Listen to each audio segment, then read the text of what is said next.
Good day, Ross Jason Poem live for the third time. It's the 7th, 18th, 2016 at 3:14 or 3:15. There's the newspaper, nice and new, not sitting in some psych ward. Let's talk about Canadian immigrants. I've read it, sent out the Discovery Canada out to a fucking few people I know, a cousin, uncle, a couple Asians that I know that pretend and act with you, a little bit ignorant and whatnot. I don't know if they're part of some racial discrimination thing, even a Mexican boy and his associate friends of the CRA and the local government being the CRA and Larry Junglis, our mayor. Not being ignorant or rude, those are the applications. My application for the military and the same one I gave to the RCMP as well, because I just filled out another one and handed them all the information that I gave to the military as well. As a questionnaire, it asks for 10 places you lived and references of schools and other courses that you've taken as well. That's right. And 3 different events you would like to apply for, like a military, police, infiltrate, soldier, and whatever else. Because the military is supposed to train you after basic training and train you whatever area that you desire in jobs. And they do all the training. You're not supposed to have training before you get in there. According to when I applied, there was a $10,000 grant / enticement to join if you had electrical journeymanship or plumbing or security at that time, which might be a bait and trap. Who knows? But to get to the point, to become an immigrant, I think you should have RCMP officer or military as well. You should have an application for your background check of psychological and personal views of life. Ex-classmates can be notified at any time. You must register 10 to 20 people that you personally know and socialize with on a regular basis, as well as your jobs as well.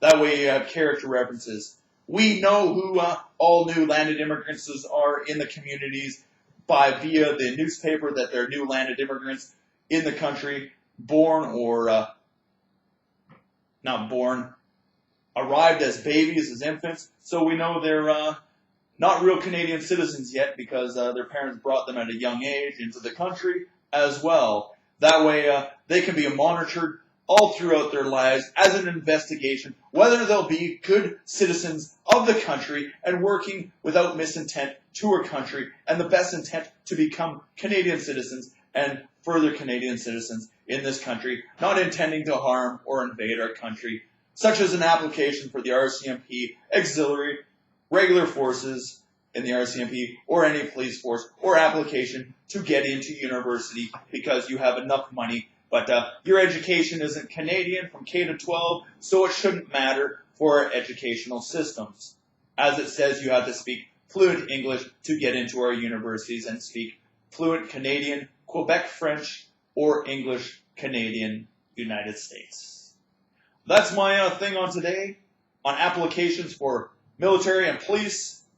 Must have references of all people you went to school with at any time. They can be notified for your character references on what you were like as a youth, any organizations you went to, such as Cub Scouts and hockey and all that kind of stuff.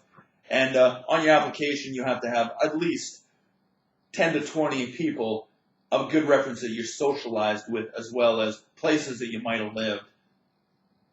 And that's right.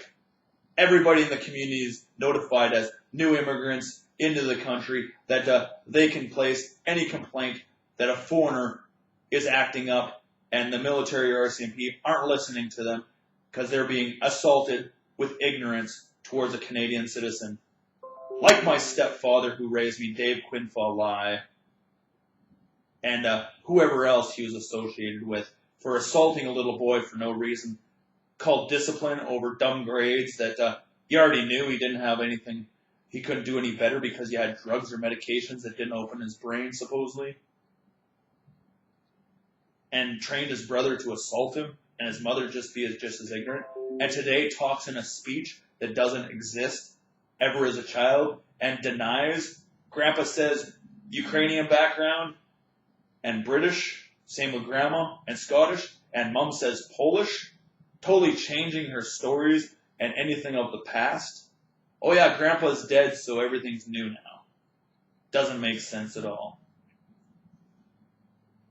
Contradictions from one time to another time. Believing a lunatic woman who, I only remember going to school for 1 year to take a nursing course called an LPN, when it's 4 to 6 years in university now, or college, to become a licensed practical nurse for over 20 years, and you have to upgrade your courses every year as well, or else you get kicked out. And should insurance cover you, life insurance or health care, if you're a smoker and get cancer of any sort, or an alcoholic and have kidney damage? Well, I guess somebody who drinks pop and Kool-Aid who has kidney problems too. Or breathes the exhaust fumes from walking around, from the asbestos from brakes, or the exhaust from cars polluting the air. Catch-22, hey?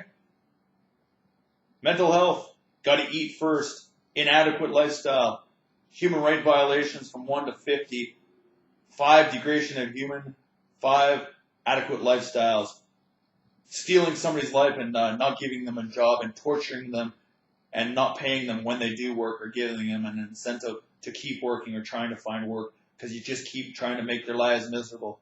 Why people go postal, by Billy the Kid. My entire last 15 years plus. Exactly what his report said. And an Australian psychiatrist